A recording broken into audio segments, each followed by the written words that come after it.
Hello students, मैं अंजलि पयाल स्वागत करती हूँ आपका आईसीटी वर्चुअल क्लासरूम देहरादून से। कैसे हैं आप सब लोग? उम्मीद करते हैं आप सब लोग अच्छे होंगे और अपनी लाइफ में बहुत बेहतर कुछ कर रहे होंगे। जैसा कि हम साइंस यहाँ पर पढ़ रहे हैं 10th क्लास की और कंपार्टमेंट एग्जामिनेशन के लिए प्रिपरेशन कर रहे थे, ठीक है। तो आपके 4 चैप्टर हो गए थे साइंस के, जो फर्स्ट 4 चैप्टर हैं आपके, वो आपने अच्छे से रिवाइज करे होंगे घर पे। आज के सेशन में मैंने कहा था कि हम आईयूपीएसी रूल्स देखेंगे। किसी भी कंपाउंड का, ऑर्गेनिक कंपाउंड का जब भी नॉमेनक्लेचर करना होता है, यानी नामकरण करना है, नाम उसका कैसे लिखा जाएगा, उसके लिए कुछ नियम होते हैं। उन नियमों को हम पढ़ेंगे, फिर हम कुछ कंपाउंड्स का नामकरण यहाँ पर करेंगे। ओके, तो आइए चलते हैं स्मार्ट बोर्ड की ओर और सेशन को स्टार्ट करते हैं। 4th चैप्टर था आपका कार्बन एंड इट्स कंपाउंड्स, यानी कार्बन एवं उसके यौगिकों की बात हम लोग यहाँ पर कर रहे हैं। सहसंयोजी आबंधों की बात हो रही थी। जब दो इलेक्ट्रॉनों की शेयरिंग होगी किसी भी एटम के, सहसंयोजी आबंध क्या होते हैं? इस प्रकार दो परमाणुओं के बीच इलेक्ट्रॉनों की अगर साझेदारी हो रही है, साझेदारी के कारण जो भी आपका मॉलिक्यूल बन रहा है वो कैसा कहा जाएगा? सहसंयोजक आबंध के द्वारा जुड़ा हुआ एक मॉलिक्यूल कहा जाएगा, जिसमें एटम्स के बीच में इलेक्ट्रॉनों की साझेदारी होती है, ठीक है ना। इसमें हमने टाइप्स ऑफ कोवेलेंट बॉन्ड्स पढ़ा था। GIC Netwar, good morning ma'am. Very good morning. क्या नाम है आपका? दीपिका जी। ठीक है, लास्ट सेशन में क्या पढ़ा था? लास्ट सेशन में आवाज आई थी, अल्कोहल मैम। एल्कोहल पढ़ा था। किस चैप्टर में है आपका एल्कोहल? Fourth chapter ma'am. ठीक है, 4th चैप्टर में है। कोवेलेंट बॉन्ड्स के बारे में पढ़ा था। टाइप्स ऑफ कोवेलेंट बॉन्ड बताएंगे आप? सहसंयोजी आबंध के कितने प्रकार आपने पढ़े थे? Ma'am 3 type. 3 टाइप्स कौन कौन से थे आपके? मैम एल्केन, एल्कोन, एल्कीन, एल्काइन मैम। जो लास्ट सेशन में पढ़ाया गया था वो आपको समझ में आया था? मैम थोड़ा आया था। चलिए बच्चे, sit down. Thank you ma'am. आप लोग पता नहीं क्यों सीरियस नहीं हो रहे हैं। अभी भी कुछ दिन रह गए हैं आपके एग्जाम के लिए, अभी भी आप अच्छे से पढ़ाई नहीं कर रहे हो। एक बच्चे से क्वेश्चन किया जाता है तो बाकी सारे बच्चों को लगता है कि सिर्फ उसी से पूछा जा रहा है, वही आंसर करेगा। अरे बच्चे, वो आंसर करेगा तो वो जब पेपर में लिखेगा तो अपने लिए लिखेगा ना। बाकी लोगों को तो अपना अपना पेपर लिखना है, सबको अपने अपने लिए पढ़ना है। अगर नेटवार से सिर्फ एक लड़की आंसर कर रही है, इसका मतलब ये थोड़ी है कि सभी को आ गया है। बरोटी वाला माइक ले लो जल्दी से। Very good morning. Last session में पढ़ा था हमने टाइप्स ऑफ कोवेलेंट बॉन्डिंग। मेरा क्वेश्चन सेम है जो मैंने दीपिका से पूछा था, कितने टाइप्स के कोवेलेंट बॉन्ड हैं? Single bond, double bond, triple bond. हाँ जी, single covalent bond, double covalent bond and triple covalent bond, ठीक है। जैसे कि दीपिका ने बताया 3 टाइप्स के होते हैं। 3 टाइप कौन कौन से हैं? एक एकल सहसंयोजी आबंध, द्विसहसंयोजी आबंध और त्रिसहसंयोजी आबंध की बात आप करते हैं। वेरी गुड रजत, सिट डाउन बच्चे। एकल सहसंयोजी आबंध में 2 इलेक्ट्रॉनों की, यानी एक एक इलेक्ट्रॉनों की साझेदारी हो रही है। द्विसहसंयोजी आबंध में 2 2 इलेक्ट्रॉनों की साझेदारी हो रही है। और ट्रिपल कोवेलेंट बॉन्ड में आपके 3 3 इलेक्ट्रॉनों की साझेदारी हो रही है। बकमिस्टर फुलरिन के नाम से यहाँ पर फुलरिन एक अपर रूप पाया जाता है जहां पर 60 एटम्स मिलते हैं आपके कार्बन के। तो इसमें बहुत छोटा क्वेश्चन बन सकता है 1 नंबर का। आपको पूछ लेगा कि कार्बन का एक अपर रूप बताइए, कार्बन का एक एलोट्रॉप बताइए, तो आप इन तीनों में से कोई भी लिख देंगे, ठीक है। या आपको पूछ लेगा कि फुलरिन में कितने कार्बन हैं, या आपको पूछ लेगा डायमंड जो है वो आपका किसको काटने के काम आता है, या फिर हार्डेस्ट सब्सटेंस कौन सा है जो कि कार्बन का एक एलोट्रॉप है। या आपको क्या पूछ लेगा, कार्बन की का एक ऐसा अपर रूप जो क्या करता है, विद्युत धारा को स्वयं में से प्रवाहित होने देता है, या विद्युत का एक सुचालक होता है। तो आप बताएंगे कि वो ग्रेफाइट है, ठीक है ना। तो इतना पूरा ये एलोट्रॉप के बारे में हो गया। कार्बन की सर्वतोमुखी हमने प्रकृति देखी थी, यानी कि जो ऑर्गेनिक कंपाउंड की बात कर रहे हैं इतनी ज्यादा मात्रा में क्यों है। ऑर्गेनिक कंपाउंड यानी कार्बन से बने हुए जो आपके यौगिक हैं। तो यहाँ पर हमने बोला कि उसकी एक तो क्या होती है, श्रृंखलन का गुण उसमें पाया जाता है, कैटिनेशन जिसे आप कहते हैं, जिसके कारण वो श्रृंखला बनाता है बहुत लंबी, यानी अपने परमाणु से भी जुड़ सकता है और किसी अन्य तत्व के परमाणु से भी जुड़ने की वो क्षमता रखता है। साथ ही किसका चतुसंयोजकता, 4 उसकी वैलेंसी है, तो 4 वैलेंसी को सेटिस्फाई करना है उसके लिए वो बहुत सारे अलग अलग परमाणुओं से जुड़ेगा, इसलिए क्योंकि वो जुड़ करके क्या बना रहा है, बहुत बड़ी संख्या में यौगिक बना रहा है। ओके, तो ये हमने देखा था। देन हाइड्रोकार्बन्स की बात की थी, तो जो एल्कीन था, एल्कोन नहीं था दीपिका, एल्कीन और एल्काइन, ठीक है। क्या क्या? एल्केन, एल्कीन और एल्काइन, ये सब किस में आते हैं? हाइड्रोकार्बन का जो फर्स्ट टाइप आता है आपका, जिसको आप एलिफेटिक और ओपन चेन कहते हैं, उसमें आता है। तो पहला सैचुरेटेड हाइड्रोकार्बन, यहां से भी क्वेश्चन आ सकता है कि संतृप्त हाइड्रोकार्बन बताइए निम्न में से, तो कैसे बताओगे? एल्केन, क्या जनरल फॉर्मूला है? CnH2n+2, ठीक है ना। यानी जितने यहाँ पर कार्बन होंगे, हाइड्रोजन का आप क्या करोगे? कार्बन की संख्या को, n को जो 2 से मल्टीप्लाई करेंगे, फिर उसमें 2 को ऐड कर देंगे, तो उतनी संख्या किसकी हो जाएगी? हाइड्रोजन की हो जाएगी। जैसे यहाँ पर इथेन दिया गया है, ठीक है ना। एन का मतलब क्या है? कार्बन कार्बन सिंगल बॉन्ड से जुड़े हुए हैं, समझ रहे हैं। दूसरा आपका असंतृप्त हाइड्रोकार्बन था, अनसैचुरेटेड हाइड्रोकार्बन। अनसैचुरेटेड हाइड्रोकार्बन में आपका एल्कीन और एल्काइन आते हैं, यानी डबल और ट्रिपल बॉन्ड आएगा कार्बन के बीच में, ठीक है ना।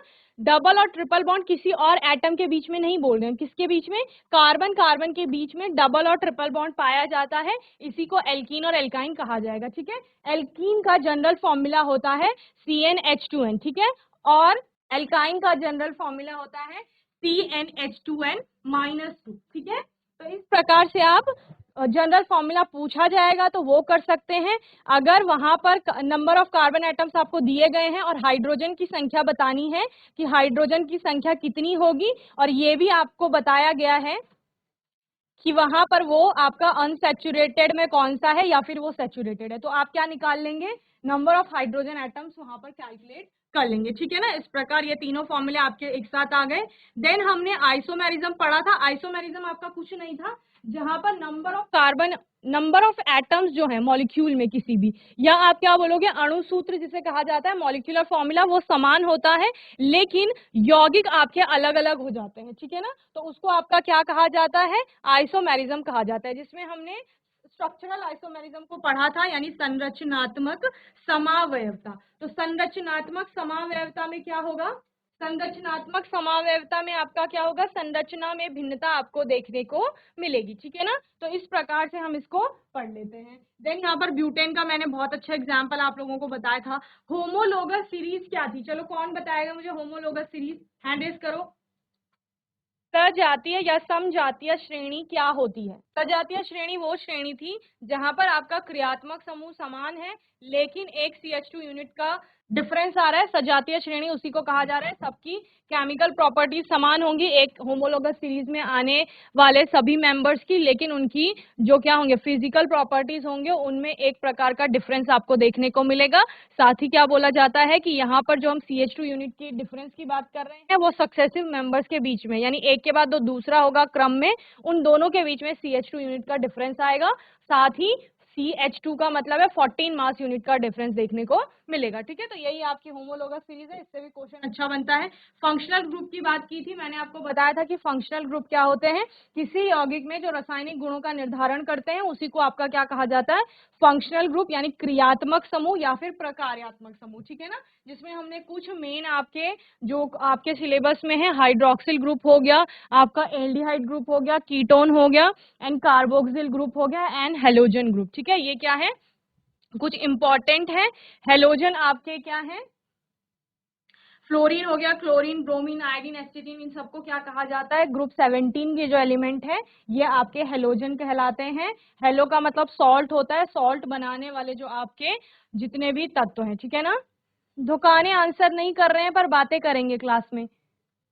हाइड्रोक्सिल ग्रुप यानी OH जहां पर लगा है, OH का मतलब होता है हाइड्रोक्सिल, यानी एल्कोहल समूह भी इसको कहा जाता है, ठीक है ना। इसके अलावा एल्डिहाइड होता है CHO, कार्बनिक यौगिक जो बन रहा है आपका हाइड्रोकार्बन में, अगर CHO कहीं पर लगा है उसका मतलब ये एल्डिहाइड है कोई, ओके। अगर उसमें CO लगा है बीच में तो यानी ये कीटोन है, ठीक है। और अगर COOH लगा है यानी कि वो कार्बोक्सिलिक एसिड है। तो इनको ध्यान से देख लेंगे। क्या कहा गया? हाइड्रोक्सिल यानी OH, एल्डिहाइड यानी CHO, कीटोन यानी कि CO, कार्बोक्सिलिक ग्रुप COOH, और हेलोजन का मतलब है फ्लोरो होगा, क्लोरो होगा, ब्रोमो, आयोडो, इनमें से कोई एक होगा आपके पूरा जो मॉलिक्यूल है उसमें, ओके। नॉमेनक्लेचर की बात की थी। नॉमेनक्लेचर यानी नामकरण। नामकरण को समझने से पहले कुछ चीजें सीख लीजिए, ठीक है। कुछ चीजें आपको ध्यान में रखनी होगी, जैसे अगर एक कार्बन है कंपाउंड में, ठीक है, जो यौगिक आपको दिया गया है उसमें अगर एक कंपाउंड, एक कार्बन है, तो उसके लिए आपका क्या आता है? मिथ आता है। ठीक है। अगर 2 कार्बन है, 2 कार्बन की श्रृंखला है तो क्या आएगा, इथ आएगा। ओके, 3 कार्बन है तो क्या आएगा, प्रोप। अगर आपके 4 कार्बन है श्रृंखला में तो ब्यूट। 5 कार्बन है तो आपके क्या आएगा, पेंट। 6 कार्बन है तो क्या आएगा, हेक्स आएगा। ठीक है, 7 कार्बन है तो हेप्ट आता है और 8 कार्बन है तो ऑक्ट आता है। ठीक है, 7 कार्बन हेप्ट और 8 कार्बन यानी कि ऑक्ट। ठीक है, तो सबसे पहले आपको क्या करना होता है, जो भी आपको गिवन कंपाउंड है उसमें आपको नंबर ऑफ कार्बन एटम्स गिनने होते हैं, यानी कि परमाणुओं की संख्या कितनी है, कितने आपको सी वहां पर लग रहे हैं। ठीक है, identify the number of carbon atoms in the compound. Okay, find the longest carbon chain containing the functional group with the highest priority, this chain determine the parent name of the carbon. ठीक है, इसी से आपका नाम शुरू होगा। ठीक है, बीच में यही आएगा, मतलब जो भी आपकी कार्बन चेन होती है उसमें यही आएगा। तो चलो माइक ले लो जल्दी से, दीपिका। किसी और को माइक दो बच्चे, जल्दी से किसी और को माइक दे दीजिए। क्या नाम है बेटा? पूजा। पूजा। देखो पूजा, ये आपकी है, मैंने क्या बताया, ये आपके जितने नंबर ऑफ कार्बन एटम्स होंगे उनके लिए आप ये वाले नाम बताएंगे। ठीक है ना, मैं यहाँ पर लिख रही हूँ, ये कार्बन मैंने बना दिए हैं, ये कोई कंपाउंड है। ठीक है ना, ये होते हैं हाइड्रोजन इस पे जुड़े हुए, हाइड्रोकार्बन पढ़ रहे हो, ये हाइड्रोजन जुड़ा हुआ है। कितने कार्बन है बच्चे? 3 कार्बन है। ठीक है, तो 3 कार्बन के लिए आपका क्या नाम आएगा, प्रोपेन। प्रोप आएगा। वेरी गुड, प्रोपेन आ जाएगा इसका नाम। ठीक है, तो ये प्रोप हो गया। अब एन कहाँ से लगाया उन्होंने, एन उन्होंने कैसे बताया बच्चे, एन कैसे आएगा? आपने कहा, मैंने कहा 3 कार्बन के लिए प्रोप आया। ठीक है, ये आपने बताया, आपने पूरा नाम प्रोपेन कहा, तो एन कहाँ से आया मैं वो पूछ रही हूँ। चलिए, किसी को पता है, हैंड रेज करो जो आंसर करेगा। चलिए, वेरी गुड पूजा, सिट डाउन बच्चे। एन आपका कहाँ से आ रहा है? देखो मैंने आपको क्या बताया था, एल्केन में कार्बन कार्बन के बीच में सिंगल बॉन्ड है, तो वो एन वहीं से आ रहा है। यहाँ कार्बन कार्बन के बीच एक एक ही लाइन दिख रही है, यानी एक एक बॉन्ड दिख रहे हैं आपको, सिंगल बॉन्ड है। ये देखिए, ये कार्बन कार्बन के बीच में सिंगल बॉन्ड है, जो मैंने ब्लैक कलर से दिखाया है ये भी कार्बन कार्बन के बीच में सिंगल बॉन्ड है। तो सिंगल बॉन्ड के लिए आपका क्या आएगा, एन आता है, तो इसका नाम क्या हो गया, प्रोपेन हो गया। ठीक है, इस तरह से आप नामकरण करते हैं। बहुत ज्यादा यहाँ पर आपका नामकरण नहीं आता है, पर कभी कभी 1-2 नंबर में आपको किसी कंपाउंड का नाम पूछ सकता है वो। ठीक है ना, तो 1 कार्बन के लिए मिथ हो गया, अगर सिंगल बॉन्ड है। ठीक है ना, यानी एकल बंध है आपका, तो उसमें क्या आएगा, एन आ जाएगा। मिथ लिखोगे प्लस एन, जैसे इन्होंने प्रोप बताया प्लस एन कर दिया तो प्रोपेन हो गया। इसी प्रकार अगर 2 कार्बन एटम्स हैं और 2 कार्बन एटम्स में आपके दोनों कार्बन सिंगल बॉन्ड से जुड़े हुए हैं तो इथ प्लस एन इथेन हो जाएगा। अगर 4 कार्बन एटम हैं और चारों कार्बन एटम सिंगल बॉन्ड से जुड़े हुए हैं आपस में तो ब्यूट प्लस एन हो जाएगा, यानी ब्यूटेन। ओके, देन 5 कार्बन के लिए पेंटेन हो जाएगा, 6 कार्बन एटम्स के लिए हेक्सेन हो जाता है। ओके, तो इस प्रकार से आप इनको समझ लेते हैं। देन फंक्शनल ग्रुप की बात करते हैं कि फंक्शनल ग्रुप क्या क्या है। डबल और ट्रिपल बॉन्ड जो था, जिनको एल्कीन और एल्काइन आप कह रहे थे ना, वो भी आपका फंक्शनल ग्रुप में आता है। ठीक है ना, तो डबल बॉन्ड हो गया, ट्रिपल बॉन्ड हो गया। डबल बॉन्ड के लिए क्या एल्कीन बोला था वहां, तो ईन आता है आपका। ठीक है, और ट्रिपल बॉन्ड के लिए क्या हो जाता है, आइन हो जाता है, YNE। ओके, देन अगर क्लोरीन आ रहा है तो क्लोरीन आपका प्रीफिक्स में जाता है। प्रीफिक्स यानी पहले, प्री का मतलब क्या होता है, पहले, यानी जो आपने प्रो लिखा था, प्रॉप लिखा था, उससे पहले आप इनको लिखोगे। किस किस को,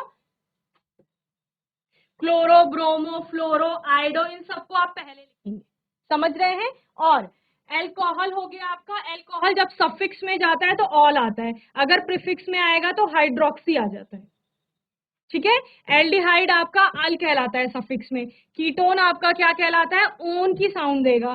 कार्बोक्सिलिक एसिड सफिक्स में ओइक एसिड। अब ये सफिक्स प्रीफिक्स क्या है, यहाँ देखिए, प्रीफिक्स वर्ड रूट सफिक्स, ये आपको ध्यान रखना है। प्रीफिक्स का मतलब क्या है, जो पहले लिखा जाएगा।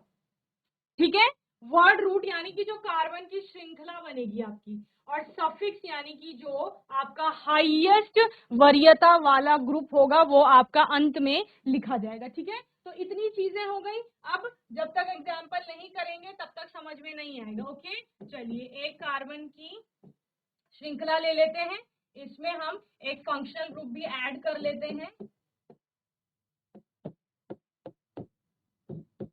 बाकी जगह कार्बन पे हाइड्रोजन है। चलिए, तो कैसे नाम लिखना है? एक तो प्रीफिक्स में प्री, एक वर्ड रूट आएगा इसके लिए, और दूसरा क्या आएगा? सफिक्स आएगा। ओके, तो प्रीफिक्स, वर्ड रूट और सफिक्स। देखो पूरे मॉलिक्यूल को आप ढंग से देखिए, इसमें प्रीफिक्स में कुछ भी नहीं जाएगा। ओके, प्रीफिक्स में कब कोई चीज जाएगी? जब आपके दो अगर क्रियात्मक समूह हैं और एक आपका अधिक वरीयता का है, एक कम वरीयता का है, और वरीयता कहाँ से देखते हैं? मैंने आपको कल बोला था ये वाली श्रेणी को अच्छे से पढ़ लेंगे। इसमें सबसे अधिक वरीयता किसकी है? कार्बोक्सिलिक एसिड की है। यानी कहीं पर भी अगर कार्बोक्सिलिक ग्रुप के साथ कोई और अन्य फंक्शनल ग्रुप भी लगा हुआ है तो आप कार्बोक्सिलिक एसिड को हमेशा कहाँ रखेंगे? पीछे रखेंगे, सफिक्स में उसको जोड़ेंगे, और इनमें से बाकी सब को आप प्रीफिक्स में लेंगे। तो प्रीफिक्स में उनका जो नाम होता है उसको आप पहले पढ़ेंगे, देन कार्बन चेन की श्रृंखला आप बताएंगे, देन आपका क्या जाएगा? सफिक्स जाएगा। ठीक है ना? तो इस प्रकार से आप इसको समझते हैं, ये आपने अगर पढ़ा होगा तो। चलिए, अयान आए हैं, माइक ले लो जल्दी से। ये आपका मॉलिक्यूल है, इसका नामकरण करना है। अयान, सुशांत, जो भी है, माइक लीजिए जल्दी से। Good morning ma'am. Good morning बच्चे। ये आपको मॉलिक्यूल दिख रहा है जो मैंने बनाया है। ठीक है, इसमें कितने कार्बन है बच्चे? कार्बन, हाँ, कितने कार्बन है इसमें? मैम 3 कार्बन है। तो 3 कार्बन के लिए वर्ड रूट क्या आता है, नाम क्या आता है 3 कार्बन के लिए? अभी बताया था ना मैंने ये आपको। 3 कार्बन के लिए क्या आएगा? ये 3 कार्बन है, इसके लिए वर्ड रूट क्या आएगा? जो पूजा ने भी बताया, प्रोप। ठीक है, तो यहाँ पर हम क्या लिख देंगे बच्चे? वर्ड रूट में प्रोप लिख देंगे। ठीक है, अब मुझे बताइए, कार्बन कार्बन के बीच में सिंगल बॉन्ड है, डबल बॉन्ड है या ट्रिपल बॉन्ड है? Ma'am triple bond. नहीं बच्चे, ध्यान से समझिए, ट्रिपल बॉन्ड कब होगा?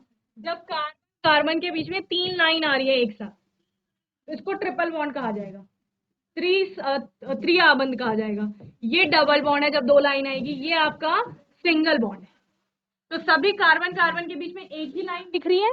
मैम 3। बच्चे ध्यान से समझिए, कार्बन कार्बन के बीच में ये एक लाइन है ना, और इन दोनों कार्बन के बीच में एक ही लाइन है। तो इसका मतलब ये सिंगल बॉन्ड है। क्या है? Single bond. सिंगल बॉन्ड है। बाकी के बॉन्ड तो वो हाइड्रोजन और हाइड्रोक्सिल ग्रुप से बना रहे हैं, लेकिन कार्बन और कार्बन के मध्य में एक ही बंध आ रहा है। एक लाइन का मतलब एक बंध, यानी वहां पर क्या हो रहा है? कार्बन और कार्बन के मध्य एक एक इलेक्ट्रॉनों की शेयरिंग हो रही होगी। समझ रहे हैं ना?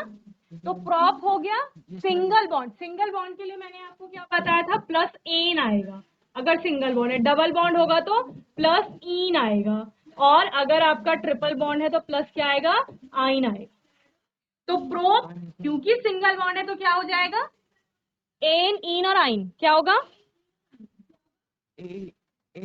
एन होगा। Very good, propane. ओके, और जब इसके साथ सफिक्स में कोई जुड़ता है तो ये ई हम हटा देते हैं लास्ट में। एन, इन और आइन में जो ई है ना उसको हटा देते हैं, तो हमने प्रोपेन लिखा, PROPAN। और क्या है इसमें जुड़ा हुआ? OH group. ठीक है, ये आपका क्या है बच्चे? हाइड्रोक्सिल ग्रुप है। क्या ग्रुप है? हाइड्रोक्सिल ग्रुप है। माइक को थोड़ा पास में रखिए अपने। और हाइड्रोक्सिल ग्रुप को सफिक्स में ले जाया जा रहा है। क्यों? क्योंकि इसमें और कोई फंक्शनल ग्रुप नहीं है जिसकी उससे अधिक क्या होगी? वरीयता होगी। तो हाइड्रोक्सिल ग्रुप जब लास्ट में लिखा जाएगा तो उसके लिए क्या हो जाता है? ऑल हो जाता है। तो ये क्या हो गया? प्रोपेनॉल। दूसरा क्या होता है? जहां से भी, हाँ जी, जहां से भी कार्बन को आप नंबरिंग करते हैं सबसे पहले तो आप यही करते हैं, नंबरिंग करेंगे। और नंबरिंग कहाँ से करेंगे? जहां से भी कोई आपका जो फंक्शनल ग्रुप है वो नजदीक पड़ेगा। तो इन कार्बन को नंबर दे दो 1 2 3 या 1 2 3। तो नजदीक कहाँ से पड़ रहा है? कौन सी वाली नंबरिंग सही होगी, ऊपर वाली या नीचे वाली? मैम ऊपर वाली। ऊपर वाली नहीं होगी, मैंने क्या बोला? जहां से भी आपका ये फंक्शनल ग्रुप है एफजी, ये नजदीक पड़ेगा। नजदीक कहाँ से पड़ रहा है? यानी कम नंबरिंग पे आएगा। जब हम कार्बन को 1 दे रहे हैं तो अब तब आपका क्या हो रहा है?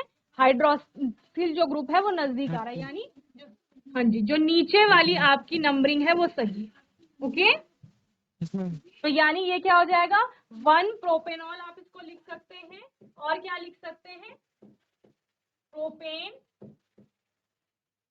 1 ऑल। ये 1 क्या बता रहा है आपको? 1 आपको बता रहा है कि एक नंबर या पहले नंबर के कार्बन पर OH ग्रुप आपका जुड़ा हुआ है। ठीक है ना? इस प्रकार से आप बताएंगे। Yes ma'am. चलिए, वेरी गुड, समझ आ गया। एक और एग्जाम्पल करेंगे तो क्लियर हो जाएगा। वेरी गुड बच्चे, सिट डाउन। आपके बगल में कौन बैठे हैं उनको माइक दे दो। सुशांत,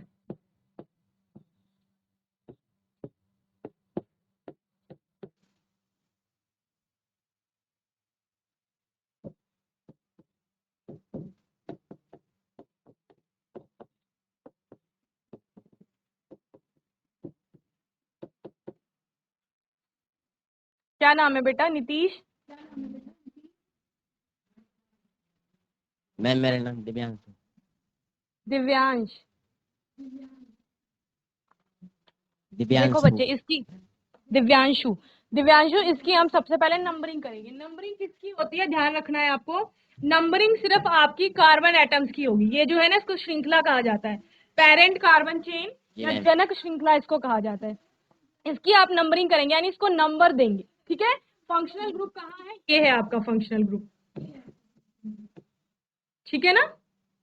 ये फंक्शनल ग्रुप हो गया। अब मुझे बताओ नंबरिंग कौन सी वाली सही होगी? दो मैं नंबरिंग देती हूँ, एक राइट टू लेफ्ट करते हैं 1 2 3 4, और एक लेफ्ट टू राइट करते हैं 1 2 3 4। कौन सी वाली नंबरिंग सही है, ऊपर वाली या नीचे वाली? मैम नीचे वाली है। फिर से वही बात आ गई। मैंने आपको क्या बताया था? फंक्शनल ग्रुप को हमने कम नंबरिंग पर रखना है। अगर हम इस वाली को सही बोलेंगे तो OH आपका थर्ड पे आ रहा है, और अगर हम इसको लेते हैं तो OH आपका कहाँ आ रहा है? सेकंड पे आ रहा है। तो कौन सी वाली सही होगी? ऊपर ऊपर वाले होंगे। ऊपर वाली सही होगी। Very good. यानी कि हमको इस OH ग्रुप को कम नंबरिंग पर रखना है। ठीक है ना? तो हमारी ऊपर वाली जो नंबरिंग है वो सही हो जाएगी। ओके, चलिए अब मुझे बताइए, इसमें सबसे पहले कार्बन कितने हैं? 4 मैम। 4 कार्बन है। 4 कार्बन के लिए नाम क्या आता है? वर्ड रूट क्या आएगा श्रृंखला के लिए? आपने याद नहीं किया ना? 1 के लिए मिथ आता है, जिसे मैंने आपको बताया था। 2 के लिए इथ आता है। अगर एक कार्बन है, मैंने आपको पहले भी बताया, अगर एक कार्बन है आपका तो उसके लिए क्या आएगा? मिथ आएगा। ठीक है ना? अगर 2 कार्बन है उसके लिए इथ जी। आता है। 3 कार्बन के लिए प्रोप आएगा। 4 कार्बन के लिए क्या आएगा? ब्यूट। 5 के लिए पेंट आएगा। 6 के लिए क्या आएगा? हेक्स। ओके। टैक। तो हमारे पास कितने कार्बन है यहाँ पर? 4 है। तो वर्ड रूट क्या आ जाएगा? ब्यूट। पेंटाइन। क्या बोलेंगे यू। इसको? ब्यूट। ठीक है ना? यू। तो यानी हमारा वर्ड रूट यहाँ पर आ गया ब्यूट। ओके, अब मुझे बताओ कार्बन और कार्बन के मध्य सिंगल बॉन्ड है, डबल बॉन्ड है या ट्रिपल बॉन्ड है? कार्बन और कार्बन के बीच में एक बंध है, द्विबंध है या 3 बंध है? 2 बंध है या 3 है? बताइए। मैम सभी कार्बन को ढंग से देखिए। 2 कार्बन को देखो, पहले 2 जो हैं आपके, उनके बीच में कितनी लाइन दिख रही है आपको? ये जो कार्बन है पहला और दूसरा कार्बन, इसके बीच में कितनी लाइन है? मैम एक। एक लाइन है। तो एक लाइन का मतलब सिंगल बॉन्ड। ठीक है? दूसरे और तीसरे कार्बन के बीच में देखो, इसके बीच में भी कितनी लाइन है? एक मैम। एक लाइन यानी सिंगल बॉन्ड। तीसरे और चौथे कार्बन के बीच में देखो, एक लाइन है यानी सिंगल बॉन्ड। तो मैंने अभी क्या बताया था? सिंगल बॉन्ड के लिए क्या आता है आपका? एन आता है। क्या आता है? एन। एन आएगा। तो क्या हो जाएगा? But ane. और अगर सफिक्स में कोई जुड़ता है तो एन से हम वो स्मॉल ई जो आपका लास्ट में आ रहा है उसको हटा देंगे। और OH आपका कहाँ जाएगा? सफिक्स में यानी लास्ट में जाएगा, तो उसके लिए क्या हो जाएगा? क्या लगाया था हमने लास्ट में? क्या लगाया था ये? OL, all. ठीक है ना? ओ है। तो ये क्या हो जाएगा? ब्यूटेनॉल। 1 नहीं 2 पे है ना, सेकंड कार्बन पे 2 या 2 ब्यूटेनॉल, या क्या हो सकता है? अलग अलग तरह से लिखा जाता है, ब्यूटेन 2 ऑल। तो इससे क्या समझ रहे हैं कि दूसरे नंबर के कार्बन से, दो हमें क्या बता रहे हैं कि दूसरे नंबर के कार्बन पे आपका ऑल यानी कि हाइड्रोक्सिल ग्रुप जुड़ा हुआ है। ठीक है ना? आगे बच्चे समझ में? जी मैम। जी, वेरी गुड। सिट डाउन बच्चे। इसकी जब तक प्रैक्टिस नहीं करेंगे तब तक आपको बहुत अच्छे से समझ में नहीं आएगा। अब आपका, अगर हम डबल बॉन्ड और ट्रिपल बॉन्ड की बात कर रहे हैं, ये तो हो गया कि फंक्शनल ग्रुप है। इस फंक्शनल ग्रुप के अलावा डबल और ट्रिपल बॉन्ड कहीं पर हो सकता है। Carbon carbon, double bond carbon. ठीक है, तो हाइड्रोजन जोड़ लो बाकी वैलेंसी को पूरा करने के लिए।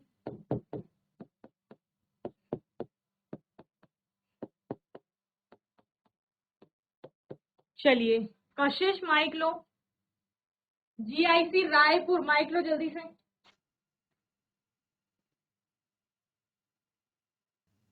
कसक। कसक, गुड मॉर्निंग। थोड़ा जोर से बोलेंगे, ठीक है? कसक, देखो यहाँ पर आपको एक कंपाउंड दिया गया है। इस कंपाउंड की सबसे पहले क्या करनी है? नंबरिंग करनी है। हाँ, कितने कार्बन हैं और नंबरिंग करनी है, मैं नंबर देने हैं। ठीक है, तो मैं नंबरिंग कर रही हूँ। एक आपका राइट टू लेफ्ट 1 2 3, और एक मैं लेफ्ट टू राइट कर रही हूँ 1 2 3। ठीक है, इसमें फंक्शनल ग्रुप क्या है? फंक्शनल ग्रुप ये बॉन्ड है यहाँ पर, डबल बॉन्ड। इसको मैं ब्रैकेट पूरा कवर कर रही हूँ स्क्वायर के अंदर। ठीक है ना? ये डबल बॉन्ड आपका क्या है यहाँ पर? फंक्शनल ग्रुप है। FG में लिख देती हूँ, यानी क्रियात्मक समूह जिसे कहा जा रहा है। तो नंबरिंग कौन सी वाली सही होगी, ऊपर वाली या नीचे वाली? ऊपर वाली मैम। ऊपर वाली सही होगी। Very good. क्यों सही होगी? मैम ऊपर वाली मैम वेरी के गुड। पास है मैम, ऊपर वाले हाँ, यानी कि ऊपर वाली को अगर हम लेकर चल रहे हैं तो हमारा जो फंक्शनल ग्रुप है यानी डबल बॉन्ड, वो हमारा कम नंबरिंग पर आ रहा है। ठीक है ना? नजदीक आ रहा है। चलिए, वेरी गुड। अब हमें नंबरिंग मिल गई है। अब कितने कार्बन हो गए यहाँ पर? 3। 3 कार्बन। 3 कार्बन के लिए वर्ड रूट क्या आता है आपका? नाम क्या आएगा? प्रोप। प्रॉप आएगा। Very good, prop. और फंक्शनल ग्रुप क्या है आपका? कार्बन कार्बन के बीच में डबल बॉन्ड। Double bond. और डबल बॉन्ड के लिए क्या लिखा जाता है सफिक्स में?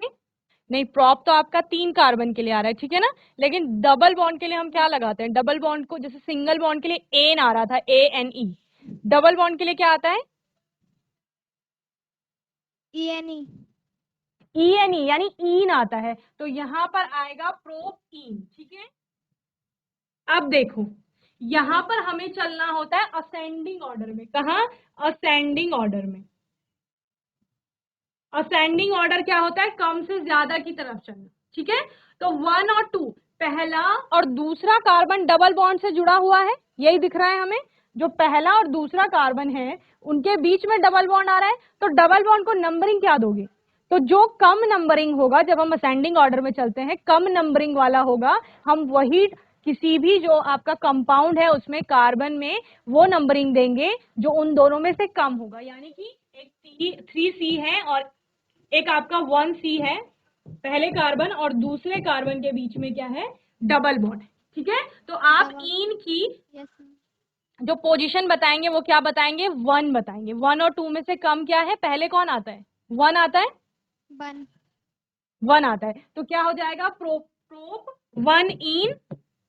ठीक है, यानी इन डबल बॉन्ड कहाँ है? 1 लिखा है, तो यानी 1 और 2 के बीच में है। अगर प्रोप 2 इन लिखा हो तो 2 इन नहीं आएगा प्रोप में। ठीक है ना? फिर अगर इधर डबल बॉन्ड आ जाएगा आपके, तो नंबरिंग यहाँ से शुरू हो जाएगी। समझ रहे हो ना? नंबरिंग आप कहीं से भी कर सकते हो, लेफ्ट टू राइट कहीं से भी, जहां से बस नजदीक पड़ रहा होगा आपका। जो भी फंक्शनल ग्रुप है, ठीक है ना। देन अगर ब्यूटीन होता है, सपोज ब्यूट होता है, यहाँ पे 4 कार्बन होते हैं, तो यहाँ पर अगर सेकंड और थर्ड के बीच में है तो फिर आप सेकंड बोलते हैं, समझ रहे हैं। 1 और 2 के बीच में अगर आ रहा है डबल बॉन्ड तो आप 1 से उसको बताएंगे। 2 और 3 के बीच में आ रहा है तो तब किससे नंबर, कितनी नंबरिंग दोगे? 2 2, वेरी गुड। अगर 3 और 4 के बीच में आ रहा है तो 3 3। अगर 4 और 5 के बीच में आ रहा है तो 4 4। तो बस इनसे ही हमने समझ लेना है। जैसे यहाँ पर प्रोप 1 इन लिखा है, दैट मीन्स कि 1 और 2 के बीच में आपका इन यानी कि डबल बॉन्ड आ रहा है। ये आपको प्रोपीन 1 करके भी मिल सकता है लिखा हुआ, ठीक है ना, इस प्रकार से। यस मैम क्लियर है? Yes ma'am very good, sit down बच्चे। पटलोट,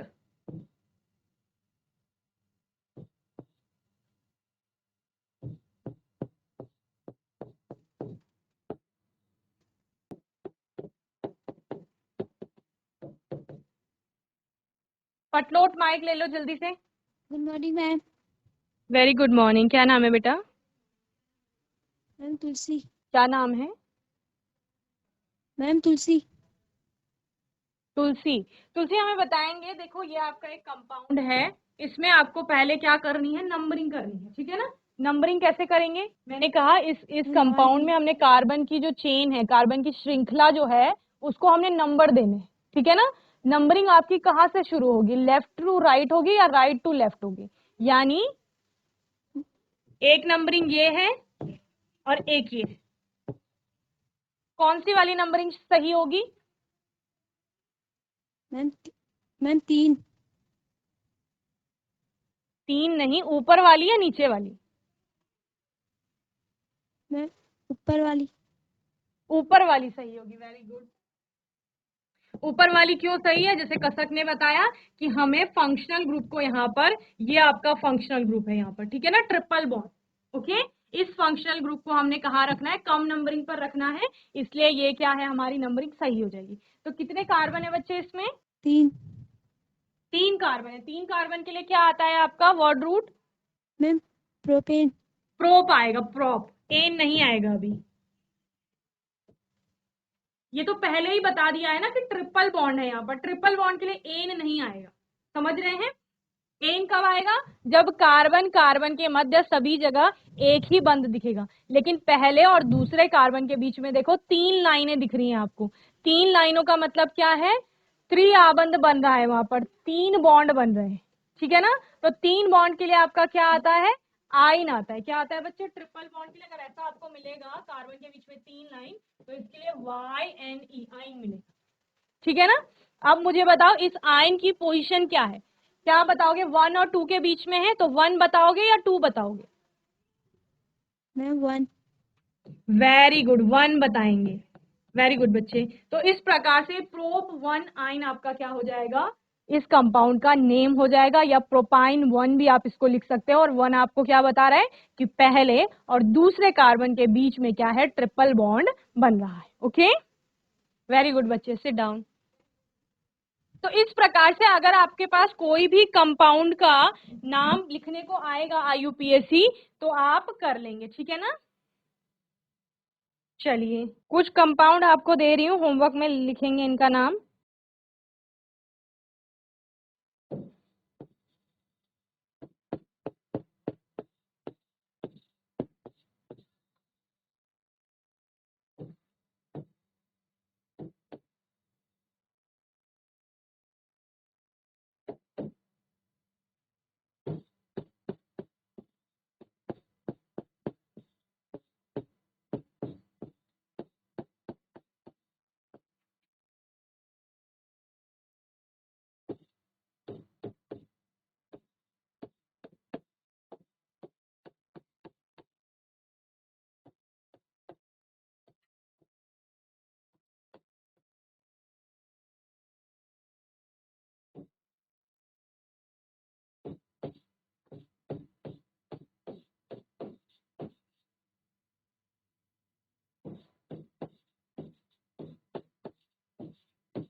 इन सभी कंपाउंड का आपको नाम लिखकर लाना है, ठीक है। इनको पहले खोल लेंगे। बॉन्ड किस किस के बीच में बन रहा होगा? कार्बन कार्बन के बीच में बन रहा होगा। जैसे अगर मैं इसको ओपन करके दिखाऊं आपको तो ये कैसा बनेगा बच्चे?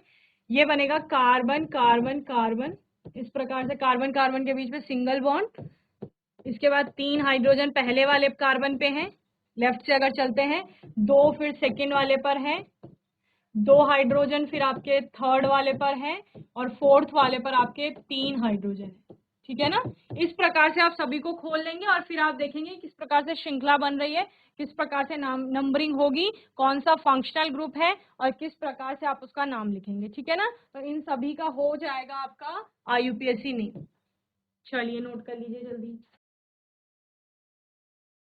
चलिए GIC डराओ बच्चे, समझ आ रहा है आपको? हैंड रेस करो। एक ही लड़की को समझ आ रहा है, बाकियों को नहीं आया समझ? चलिए, हमने हाइड्रोकार्बन्स के बारे में पढ़ा था, जहां पर मैंने आपको सैचुरेटेड और अनसैचुरेटेड हाइड्रोकार्बन बताए। तो ये सारे हाइड्रोकार्बन आपके क्या थे? ओपन चेन वाले थे, यानी खुली श्रृंखला में थे। बंद श्रृंखला आपको कहीं पर नहीं मिल रही थी, ठीक है ना। एक आपका आता है साइक्लिक, ये तो क्या थे? ओपन चेन थे, ठीक है ना, यानी खुली श्रृंखला में आपको मिल रहे थे।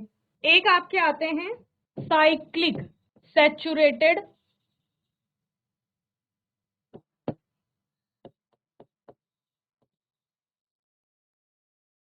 हाइड्रोकार्बन, ठीक है, यानी चक्रीय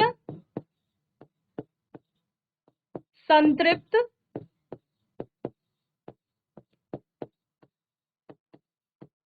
हाइड्रोकार्बन, ठीक है। संतृप्त आपको क्या बता रहा है बच्चे? संतृप्त बता रहा है कि कार्बन की श्रृंखला चक्र में होगी एक, ठीक है ना।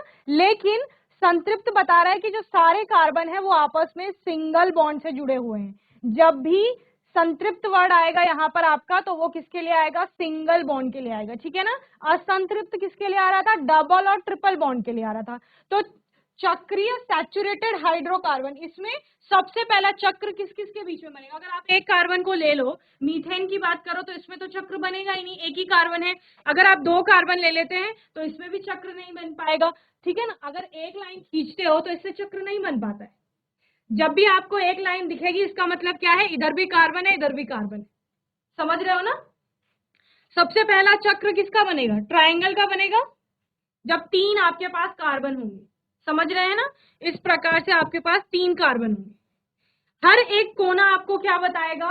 कि वहां पर एक कार्बन जुड़ा हुआ है। तो इसको ले लेते हैं, यहाँ पर एक कार्बन यहाँ है, एक यहाँ है, एक यहाँ, जोड़ लो। तो 2-2 वैलेंसी हर एक कार्बन की पूरी हो रही है अपने निकटवर्ती कार्बन के साथ जो बॉन्ड बना रहा है। एक कार्बन आपके कितने बॉन्ड बनाता है बच्चे? 4 बॉन्ड बनाता है, इस प्रकार से। अब वो अपने साथ दूसरे एटम के साथ एक साथ 3 बॉन्ड भी बना सकता है, 2 भी बना सकता है और 1 भी बना सकता है। यहाँ पर क्योंकि हम संतृप्त हाइड्रोकार्बन की बात कर रहे हैं, तो कार्बन कार्बन के मध्य में एक एक ही बॉन्ड बनेंगे। देखो इन दोनों के बीच में भी, इसके और इसके बीच में भी एक ही बॉन्ड है, इसके और इसके बीच में भी एक ही लाइन आ रही है, यहाँ और यहाँ भी आपको एक ही लाइन देखने को मिल रही है, ठीक है ना। तो इस प्रकार से ये आपका क्या हो गया? संतृप्त हाइड्रोकार्बन हो गया। और दूसरा कैसा हो गया? चक्र में आपको दिख रहा है, खुली श्रृंखला नहीं है कि आपको वहां पर एक एंड और दूसरा एंड अलग अलग मिल रहा हो। ये चक्र में आपको तीनों दिख रहे हैं। बाकी जो वैलेंसी है वो कौन पूरी कर देता है? इनकी हाइड्रोजन, क्योंकि हाइड्रोकार्बन पढ़ रहे हैं तो 2-2 वैलेंसी रह जाती है। इस प्रकार से उसमें आप हाइड्रोकार्बन लगा देंगे, ठीक है। तो ये था क्या आपका? 3 कार्बन के लिए क्या यूज करते हैं हम? बताओ। प्रोप यूज करते हैं। सारे कार्बन के बीच में सिंगल बॉन्ड है तो क्या आएगा? Ane, propane. लेकिन ये चक्र में है तो इससे पहले आप साइक्लो वर्ड यूज करेंगे। क्या वर्ड यूज करेंगे? साइक्लो। तो ये क्या हो जाएगा आपका? साइक्लोप्रोपेन। क्लियर है? चलिए कुछ और कंपाउंड्स देखते हैं इसी प्रकार के। 3 के बाद आपका 4 कार्बन आ जाएंगे। इन सब की वैलेंसी पूरी कर लो। केला खेड़ा माइक ले लो जल्दी से।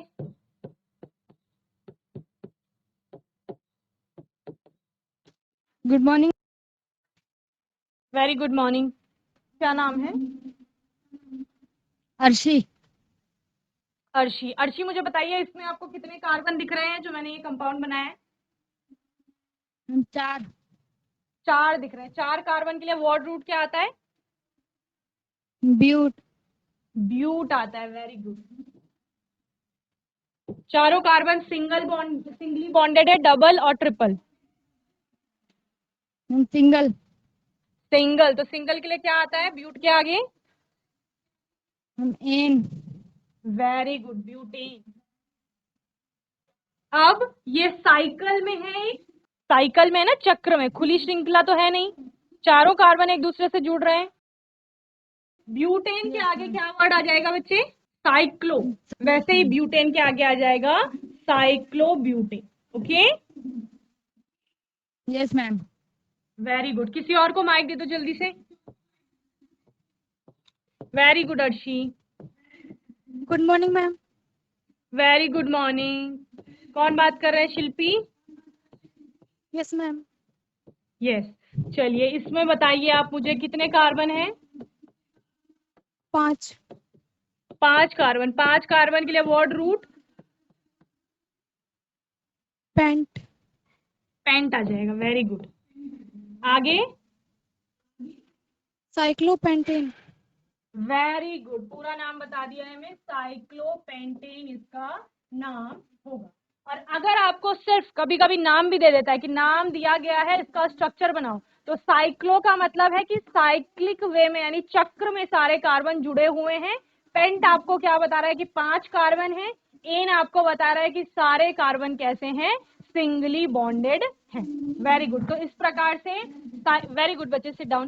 साइक्लोप्रोपेन, साइक्लोब्यूटेन, साइक्लोपेंटेन, साइक्लोहेक्सेन में 6 कार्बन हो जाएंगे, हेप्टेन में आपका 7 हो जाएंगे, साइक्लोऑक्टेन में आपका 8 हो जाएंगे। ठीक है ना? तो इस प्रकार से अगर आपको सिंपली पूछेगा कि साइक्लिक सैचुरेटेड हाइड्रोकार्बन का एक उदाहरण बताइए, तो इनमें से आप कोई भी बता देंगे। ठीक है ना? दूसरा, ये तो हो गया साइक्लिक सैचुरेटेड।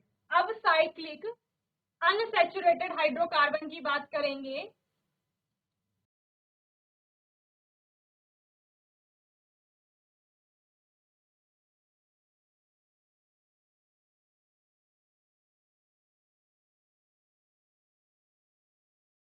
यानी चक्रीय असंतृप्त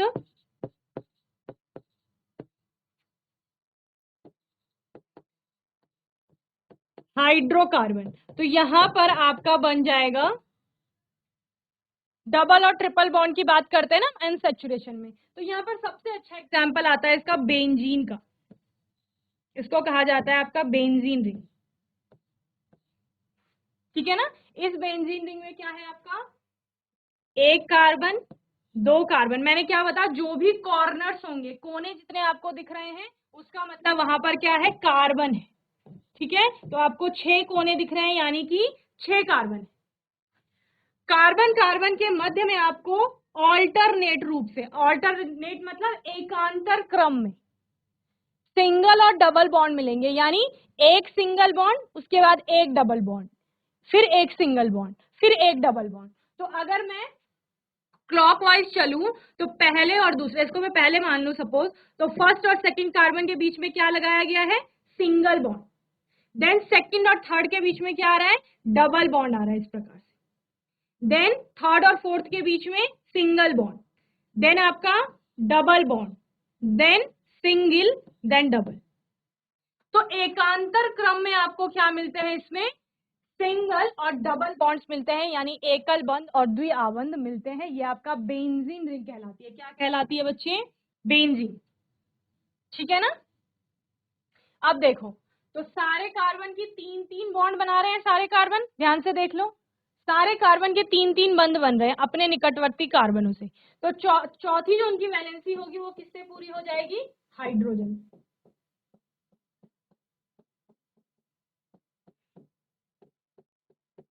ठीक है? तो यहां से कार्बन कितने हो गए? 6, C6, और H भी कितने हो गए आपके? 6। तो ये इसका क्या हो गया? अणुसूत्र हो गया, यानी मॉलिक्यूलर फॉर्मूला। तो अगर प्रश्न आएगा कि कोई भी साइक्लिक अनसैचुरेटेड हाइड्रोकार्बन बताइए, यानी चक्रीय असंतृप्त हाइड्रोकार्बन का एक उदाहरण दीजिए, तो आप बेंजीन रिंग को बना लेंगे, वहां पर C6H6 उसका फॉर्मूला लिख लेंगे, साथ ही आप बता देंगे कि इसमें एकांतर क्रम में एकल और द्विआबंध है, ठीक है ना। या फिर अगर आपको प्रश्न पूछा जाएगा कि बेंजीन का स्ट्रक्चर बनाइए तो आप बना लोगे। क्लियर है सभी को, समझ आ गया। चलिए अब बात करते हैं कुछ लास्ट ईयर्स के क्वेश्चन पेपर की, ठीक है। तो आपके 4 चैप्टर आ रहे हैं जिसे आपको पता है। पहला क्या था आपका, केमिकल रिएक्शन एंड इक्वेशन, रासायनिक अभिक्रियाएं एवं समीकरण। दूसरा था आपका एसिड बेस एंड सॉल्ट, यानी अम्ल क्षार और लवण, केमिस्ट्री में बात कर रही हूं मैं। और उसके बाद आपका क्या है यहाँ पर, थर्ड चैप्टर था मेटल्स एंड नॉन मेटल, यानी धातु एवं अधातु। और फोर्थ चैप्टर आपका जो हम पढ़ रहे हैं वो क्या है, कार्बन एवं उसके यौगिक, यानी कार्बन एंड इट्स कंपाउंड्स, ठीक है। तो ये 4 चैप्टर मैंने आपको अच्छे से पढ़ा लिए हैं। मैं उम्मीद करती हूँ कि सारे बच्चों ने अच्छे से पढ़ा होगा। अब हम इन चारों चैप्टर से जो जो हमने अभी तक पढ़ा है उनमें से क्या क्या प्रश्न प्रीवियस जो हमारे ईयर्स के क्वेश्चन पेपर्स हैं उनमें आए हैं, ठीक है। मैं सारे कंपार्टमेंट के जो क्वेश्चन पेपर है वो आपको बताऊं। ये आपका 2019 का 2019 का प्रश्न पत्र है। इसमें देखिए, मैं ये पूरा साइंस का आपका पेपर है, लेकिन मैं इसमें आपको केमिस्ट्री इन 4 चैप्टर से जो जो क्वेश्चन आए हैं उनकी बात करूंगी कि उनको किस प्रकार से आप करेंगे, ठीक है। तो ये आपका 80 मार्क्स का क्वेश्चन पेपर था, उसमें आपके कुछ प्रश्न आए होंगे इसमें से जो हमने अभी तक पढ़ा है।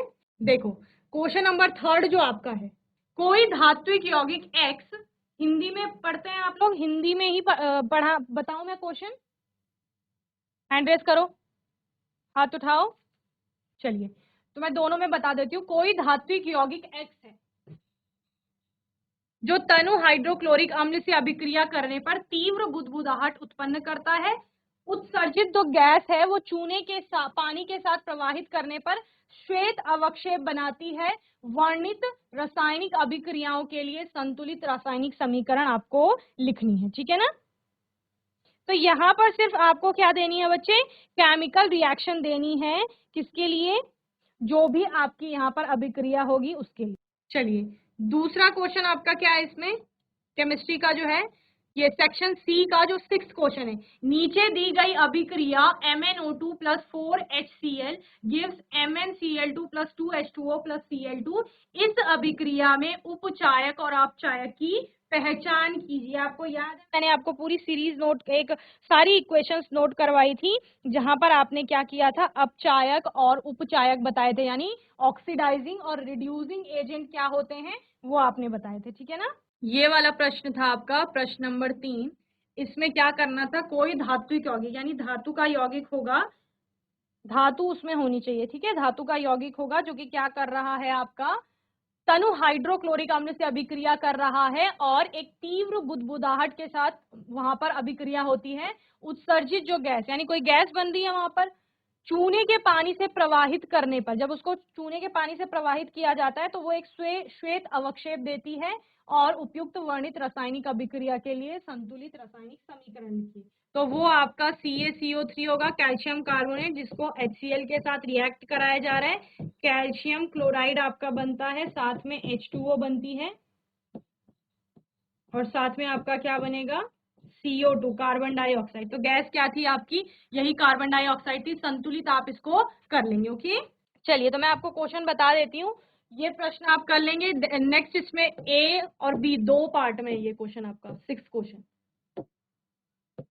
एक तो आप में इसमें उपचायक और अपचायक यानी ऑक्सीडाइजिंग और रिड्यूसिंग एजेंट बताने, दूसरा कारण दीजिए, वसा युक्त और तेलीय खाद्य सामग्री में प्रतिऑक्सीकारक मिलाए जाते हैं, सूर्य के प्रकाश में श्वेत सिल्वर क्लोराइड का रंग धूसर हो जाता है। तो आपको याद है ये कहाँ पढ़ा था आपने, विकृत गंधिता में पढ़ा था, जहां आप क्या कह रहे थे, वसा और तेलीय खाद्य सामग्री, मैंने कहा था आपके चिप्स होते हैं, नमकीन होते हैं, वो क्या हो जाते हैं, ऑक्सीजन हवा की उपस्थिति में या फिर अगर किसी भी कारण से आपका पैकेट खुल जाता है तो वो खराब हो जाते हैं। तो खराब क्यों हो रहा है, क्योंकि वहां पर ऑक्सीडेशन हो जाता है, ऑक्सीकरण हो जाता है, ऑक्सीकरण के कारण ही वहां पर वो चीज खराब हो रही है। और फिर क्या कहा जा रहा है, प्रति ऑक्सीकारक मिलाए जा रहे हैं। तो क्यों मिलाए जा रहे हैं, इसीलिए मिलाए जा रहे हैं ताकि वो चीजें, खाद्य सामग्री जो है वो खराब ना हो और विकृत गंधिता ना हो पाए, इसलिए, ठीक है ना।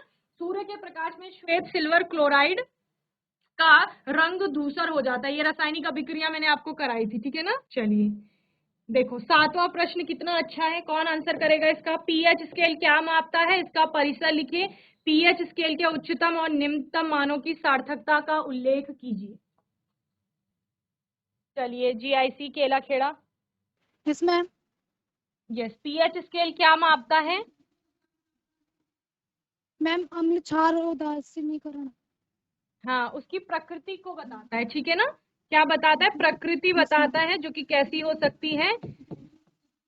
एसिडिक, बेसिक और आपका यानी अम्लीय, क्षारीय या उदासीन अगर होगा तो उसको बताएगा, ठीक है? इसका परिसर कितना होता है, रेंज कितनी होती है पीएच स्केल में, मान कहाँ से कहाँ तक होता है? 0 से 14 तक। वेरी गुड, 0 से 14 तक का स्केल होता है। पीएच स्केल के उच्चतम और निम्नतम मानों की सार्थकता का उल्लेख कीजिए। यानी उच्च का मतलब क्या है और निम्न का मतलब क्या है? अगर पीएच स्केल में कम मान आ रहा है तो वो क्या है? मैम वो अम्लीय है। वेरी गुड, वो अम्लीय है। अगर उच्च मान आ रहा है तो वो क्षारीय है। वो क्षारीय है। जितना पीएच स्केल पे कम मान आएगा वो उतना प्रबल अम्ल होगा, स्ट्रॉन्ग एसिड होगा। और जितना आपका उच्च मान आ रहा है यानी कि 8 से ऊपर, जब आप 7 से ऊपर जब जाते हैं और जितना ज्यादा वैल्यू आती है उतना वो प्रबल क्षार हो जाएगा। वेरी गुड बच्चे, सिट डाउन। तो देखो, अगर आप इसमें से 3 नंबर के 3 क्वेश्चन थे इसमें, ठीक है ना, एक एक नंबर के, यानी तो इसमें से अगर पहला दूसरा कर लेते तो 2 मार्क्स आ जाते बहुत अच्छे से। तीसरा भी आप इजीली कर लोगे क्योंकि पीएच लिटमस से तो हमने बहुत डीपली पढ़ा है। इसका ए और बी दूसरा पार्ट है जो और में, वो क्या है? या तो आप इन तीनों को करिए या फिर इन दोनों में से किसी को करिए, जो कि क्या है आपका? पहला है लवण जल यानी ब्राइन के विद्युत अपघटन को क्लोर क्षार अभिक्रिया क्यों कहते हैं? इस प्रक्रिया में सम्मिलित रासायनिक समीकरण लिखिए। बी है आपका किसी शुष्क परखनली में कॉपर सल्फेट के कुछ जल योजित क्रिस्टलों को गर्म किया गया है, किन्हीं 2 प्रेक्षणों की सूची बनाइए, ठीक है? तो ये दोनों, ये विद्युत अपघटन वाला आपको मैंने होमवर्क में दिया था और ये आपकी एक रासायनिक अभिक्रिया है जो करवाई गई थी, ठीक है ना? तो इनको आप कर लेंगे। देन और क्या क्वेश्चन आया है आपका? 8th क्वेश्चन जो था वो आपको जो पहले चैप्टर 5 था उसमें से आया है, ठीक है? तो देखो, जो जो आपने पढ़ा है उसी में से आए हैं प्रश्न, पहले भी, अलग कुछ भी नहीं है। तो जितना पढ़ाया गया है इतने दिनों में, उसको अगर आपने अच्छे से पढ़ा होगा तो आप कर लेंगे, ठीक है? उन 2 धातुओं के नाम लिखिए जो अपने अयस्कों से केवल गर्म करने पर ही प्राप्त हो जाते हैं। तो ये कौन सी अभिक्रियाएं थी? जब मैंने ये कौन सा था जब मैंने कहा था धातु की प्राप्ति जब हो रही थी? चलिए, तो सेक्शन डी में आपका क्वेश्चन नंबर 16 है बच्चे। उन 2 धातुओं के नाम लिखिए जो अपने अयस्कों से केवल गर्म करने पर ही प्राप्त हो जाते हैं। तो मैंने निम्न सक्रियता वाली धातुएं आपको बताई थी जो गर्म करने से भी आपको मिल जाती है, जहाँ पे आपने सिनेबार का बहुत अच्छा एग्जाम्पल देखा था, मर्करी का। बी है आपका जिंक के अयस्कों का उदाहरण लेकर निस्तापन और भर्जन के बीच विभेद कीजिए। तो जिंक का आपने सल्फाइड देखा था और दूसरा कार्बोनेट देखा था, ठीक है ना? तो सल्फाइड से आपने क्या बोला था? जिंक का, अगर जिंक सल्फाइड है अगर उसका किसमें जिंक ऑक्साइड में कन्वर्जन होगा तो सल्फाइड का ऑक्साइड में कन्वर्जन आपका भर्जन कहलाता है, यानी कि रोस्टिंग जिसे कहा जा रहा है, ठीक है? और निस्तापन क्या था? कार्बोनेट का ऑक्साइड में कन्वर्जन, ठीक है? वो आपका निस्तापन कहलाता है। तो इस प्रकार की ये 2 हो गई। सी आपका है थर्मिट अभिक्रिया क्या होती है, इसका महत्व लिखिए। थर्मिट रिएक्शन आप कहाँ देखते हैं? जहां आप उभयधर्मी ऑक्साइड्स की बात कर रहे थे, ओके? तो ये भी आपने वहां पर देखा था।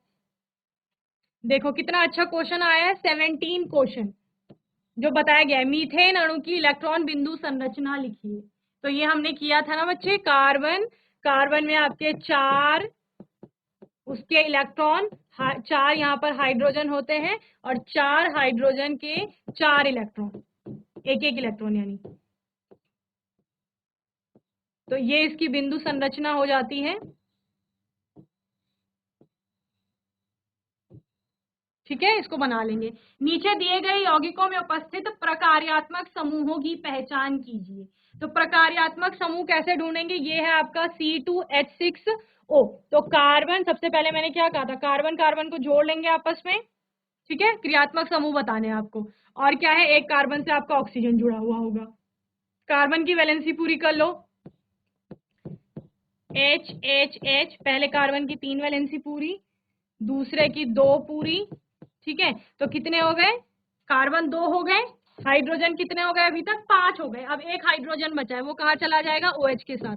तो फंक्शनल ग्रुप क्या है? OH है, यानी कि आपका एल्कोहल फंक्शनल ग्रुप है। दूसरा है C2H4O, ठीक है ना। तो C2H4O में भी यही करेंगे आप, कार्बन कार्बन के बीच में पहले बॉन्डिंग करेंगे, देन आप हाइड्रोजन लगाएंगे, देन आप ऑक्सीजन के साथ उसकी क्या करेंगे, बॉन्डिंग करेंगे, देन इसमें आपका बॉन्ड्स देखेंगे आप, अगर बॉन्ड कम हो रहे हैं यानी कार्बन को आपने बेसिकली 4 बंधों से जोड़ना है, तो फिर कार्बन कार्बन के बीच में आप डबल या ट्रिपल बॉन्ड का यूज करेंगे। ओके, देन ऑक्सीजन और एथाइन के मिश्रण को वेल्डिंग में जलाया जाता है। आपके विचार से वेल्डिंग में एथाइन और वायु के मिश्रण का उपयोग क्यों किया जा रहा है, ठीक है। तो ये रासायनिक अभिक्रिया है जो आपने देख ली थी। कसी, इसमें अथवा में क्या है, प्रत्येक प्रकरण में अभिक्रिया होने के लिए आवश्यक पूरी शर्तों का उल्लेख करते हुए नीचे दिए गए रूपांतरण कीजिए।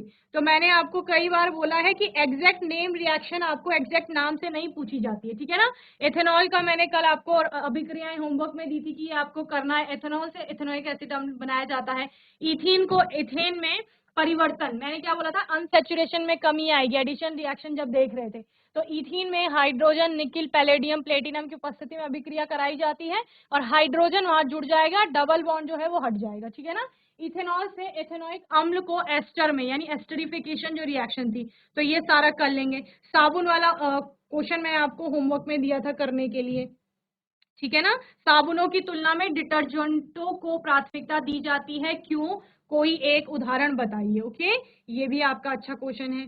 तो ये सारे आपके केमिस्ट्री में आने वाले जो क्वेश्चंस हैं उनकी बात हम कर रहे थे। ओके, चलिए सेक्शन ई में आपका एक और क्वेश्चन है, 3 परख नलियों में लिए गए 3 भिन्न रंगहीन विलयनों एक्स, वाई और जेड में कोई छात्र सार्वत्रिक सूचक की कुछ बूंदें मिलाता है और यह परीक्षण करता है कि विलयन का रंग परिवर्तित होकर एक्स में हरा, वाई में लाल और जेड में नीला हो गया है। विलयन एक्स, वाई और जेड को उनके पीएच के बढ़ते क्रम में व्यवस्थित कीजिए। इन तीनों विलयनों एक्स, वाई और जेड में से कोई सा विलयन फिनोल्फथालीन के रंग को परिवर्तित करेगा और क्यों करेगा, ठीक है। और इसके अथवा में आया है, फेरस सल्फेट के ऊष्मीय वियोजन के समय उत्पन्न होने वाली गैस के संपर्क में गीला नीला लिटमस पत्र और गीला लाल लिटमस पत्र लाने पर कोई छात्र क्या परीक्षण करता है और क्या निष्कर्ष करता है, निकालता है। ये आपका सारा कहाँ का है, चैप्टर 2 के आपके क्वेश्चन है, ठीक है ना। 4 पृथक परख नलियों फर्स्ट, सेकंड, थर्ड और फोर्थ में फेरस सल्फेट का फीका हरा विलयन लेकर परख नलियों सेकंड, थर्ड और फोर्थ में क्रमशः कॉपर, जिंक और एल्यूमिनियम के टुकड़े डाले गए। किन प्रकरणों में फेरस सल्फेट विलयन का रंग परखनली के विलयन के रंग से सुमेल करेगा, कारण दीजिए। फेरस सल्फेट विलयन का रंग फीका हो जाएगा यानी गायब हो जाएगा तथा धातुओं के पृष्ठ पर काला पदार्थ निक्षेपित हो जाएगा। ये डिस्प्लेसमेंट रिएक्शन से आया है, समझ रहे हैं ना। डिस्प्लेसमेंट रिएक्शन यानी आयन से, फेरस सल्फेट की बात कर रहे हैं क्योंकि तो आयन है उसमें, तो आयन से ऊपर इनमें से जो जो तत्व हैं, कॉपर हो गया, जिंक हो गया, एल्यूमिनियम, तो वो परिवर्तन दिखाएगा और जो उससे सक्रियता श्रेणी में नीचे आ रहे हैं वो परिवर्तन नहीं दिखाएंगे। ओके, चलिए ये डायग्राम देखिए, ये आपकी बुक में होगा, इसके अच्छे से समझ लेंगे। आपकी बुक में जो जो अभिक्रियाएं इस प्रकार से समझाई गई हैं उनको बहुत अच्छे से देख लेंगे first, second, third, fourth chapter में, ठीक है ना। ये आपका आता ही आता है, पिक्चर दे देंगे और बताएंगे कि गैस बताओ कौन सी निकल रही है, जैसे यहाँ पर एक्स और वाई के बारे में पूछा गया है कि ये आपके क्या है, ठीक है ना। चलिए ये आपका 19 का क्वेश्चन पेपर था, 20 के क्वेश्चन पेपर में देखते हैं क्या क्या क्वेश्चन आपके बन रहे हैं। देखो इसमें पहला ही क्वेश्चन है, किसी चक्रीय असंतृप्त कार्बन यौगिक का नाम लिखिए। चलो केला खेड़ा बताओ मुझे, अभी बताया था मैंने, चक्रीय असंतृप्त कार्बन यौगिक का नाम। केला खेड़ा करो आंसर, किसी चक्रीय असंतृप्त कार्बन या हाइड्रोकार्बन यौगिक का नाम। Yes ma'am. बताओ फर्स्ट क्वेश्चन जो है, चक्रीय असंतृप्त कार्बन यौगिक का नाम लिखिए। यस मैम, साइकिल वाला मैम, असंतृप्त पूछा है मैंने, अनसैचुरेटेड।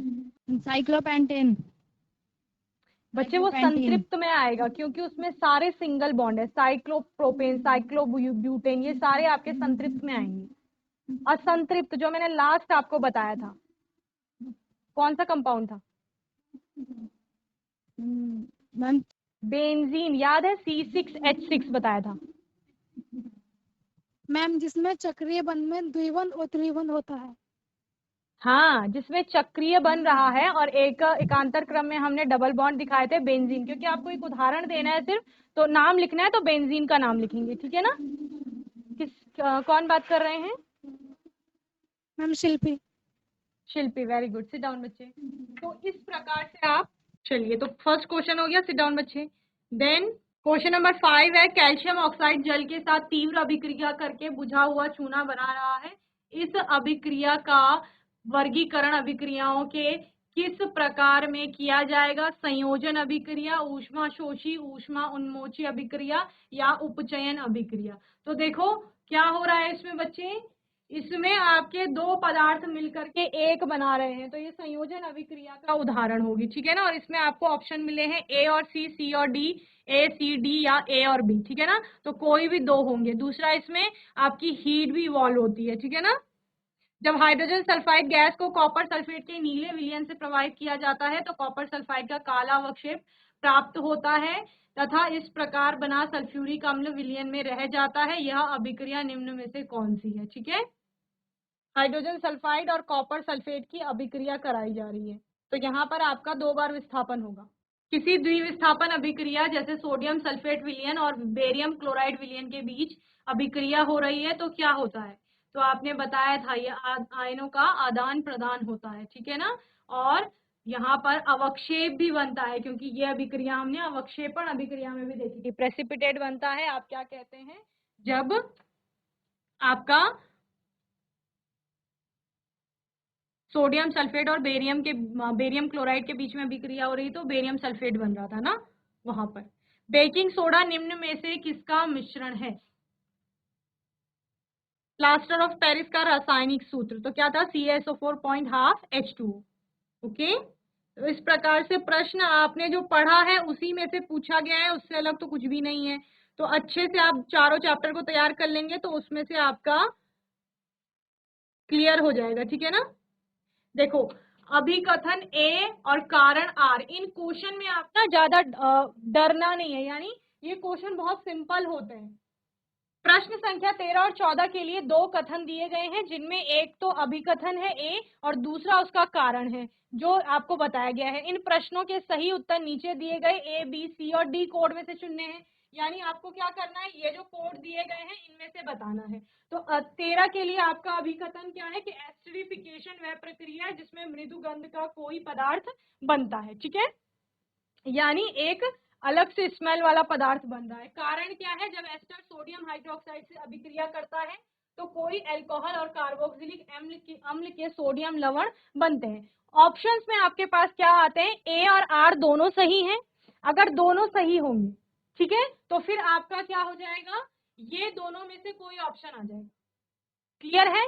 दूसरा यहाँ पर क्या बता रहा है, आर अभिकथन जो है, आर अभिकथन का मतलब ये कारण जो है ये सही व्याख्या करता है ए की, ठीक है। और दूसरा क्या है, परंतु आर अभिकथन ए की व्याख्या नहीं करता। तो ये आपको देखना है कि दोनों ऑप्शन जो है ये किसी भी प्रश्न में, चाहे ये बायो में आ रहा है, चाहे फिजिक्स में आ रहा है या फिर किसी और सब्जेक्ट में भी ऐसा क्वेश्चन आ रहा है, तो आपको देखना है पहली चीज है कि क्या ए और बी दोनों में जो बात कही गई है वो सही है या नहीं। अगर वो दोनों बातें सही हैं, यानी कि जो आपका ऑप्शन होगा ए और बी दोनों सही हैं, वो वाला आप चूज करोगे। फिर उसमें से आप देखोगे कि क्या आर जो है वो ए को एक्सप्लेन कर पा रहा है और क्या ए जो है उसकी पूर्ण रूप से व्याख्या हो रही है। तो ऐसा कुछ भी लिखा गया होगा तो आप उसको वहां पर करेक्ट कर लेंगे, ठीक है, करेक्ट ऑप्शन चूज कर लेंगे। ओके, चलिए और क्या क्वेश्चन आए हैं आपके, जल्दी से हम देख लेते हैं क्वेश्चन क्या क्या है। एक और प्रश्न है, किसी चाइना डिश में 1 ग्राम कॉपर चूर्ण को लेकर गर्म किया गया है। गर्म करने पर क्या परिवर्तन होते हैं? गर्म पदार्थ पर हाइड्रोजन गैस प्रवाहित करने पर उसमें कोई दिखाई देने योग्य परिवर्तन होता है। प्रत्येक प्रकरण में बनने वाले पदार्थों के नाम और रंग तथा होने वाली अभिक्रियाओं को। क्लोर क्षार अभिक्रिया जो आपने पहले भी इसका क्वेश्चन आया है, तो ये इंपॉर्टेंट है, इसको देख लेना। इसके अथवा में क्या है, सोडियम कार्बोनेट से धोने का सोडा किस प्रकार बनाया जाता है, ठीक है। तो सोडियम कार्बोनेट का आप क्या कर रहे थे, उसमें आप वाटर को ऐड कर रहे थे, तो आपका क्या बन रहा था, धोने का सोडा बन रहा था। इसका रासायनिक समीकरण लिखिए, इस लवण के प्रकार का उल्लेख कीजिए, यह जल की जिस प्रकार की कठोरता को दूर करता है उसका नाम लिखिए, ठीक है। तो ये परमानेंट हार्डनेस को दूर करने में आपका काम में आता है। किसी परख नली में 3 ml एथेनॉल, उसे जल ऊष्मक में धीरे धीरे गर्म किया गया। इस विलयन में 5% क्षारीय पोटेशियम परमैंगनेट विलयन को पहले बूंद बूंद करके और फिर आधिक्य में मिलाया गया। KMnO4 का 5% विलयन किस प्रकार बनाया जाता है? इस अभिक्रिया में क्षारीय पोटेशियम परमैंगनेट की भूमिका का उल्लेख कीजिए। इसे आधिक्य में पर मिलाने पर क्या होता है, और इस अभिक्रिया का रासायनिक समीकरण आपको देना है, ठीक है। और कोलाइडी कण टिंडल प्रभाव क्यों दर्शाते हैं? इसके 4 उदाहरण दीजिए।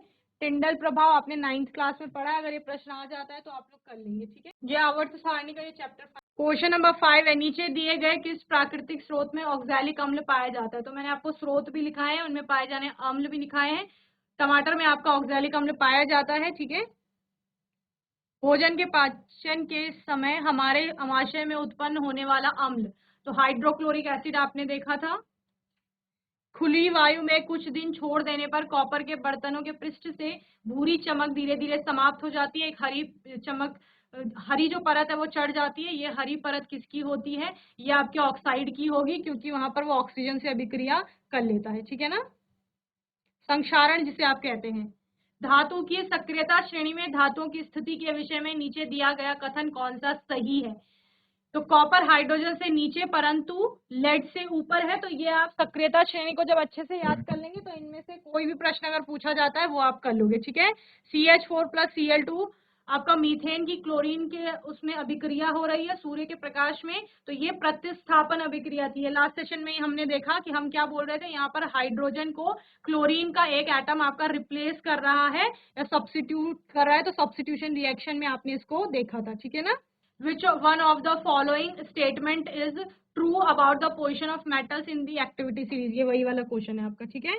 देखिए असर्शन और रीजन वाला क्वेश्चन आपका आता ही आता है। अभिकथन दिया गया है और कारण क्या होता है जब वसा एवं तेलीय खाद्य पदार्थ लंबे समय तक क्या खुले में रखे जाएंगे? प्रेक्षण योग्य 2 परिवर्तनों की सूची बनाइए। इस परिघटना से बचाव का कोई उपाय समझाइए। तो वही है ये विकृत गंधिता जिसे आप कह रहे हैं, और उसी से रिलेटेड आपका क्या क्या आप प्रिकॉशंस लेते हैं वहां पर, जहां पर आपने कहा कि हम नाइट्रोजन गैस में उसको रखेंगे, जैसे चिप्स के पैकेट के अंदर गैस होती है। इसके अलावा आप क्या कहते हैं कि एयर टाइट कंटेनर्स का, यानी ऐसे डब्बों का उपयोग करेंगे जिनमें हवा ना जा पाए। और प्रश्न 16 है आपका, धातु के कार्बोनेट और धातु के हाइड्रोजन कार्बोनेट अम्लों से किस प्रकार अभिक्रिया करते हैं? ये मैंने आपको बताया है। धातु के रूप में मैग्नीशियम को लेते हुए दोनों प्रकरणों में होने वाली अभिक्रियाओं के संतुलित रासायनिक समीकरण दीजिए। अभिक्रियाओं में उत्पन्न होने वाली गैस के परीक्षण की विधि भी बताइए।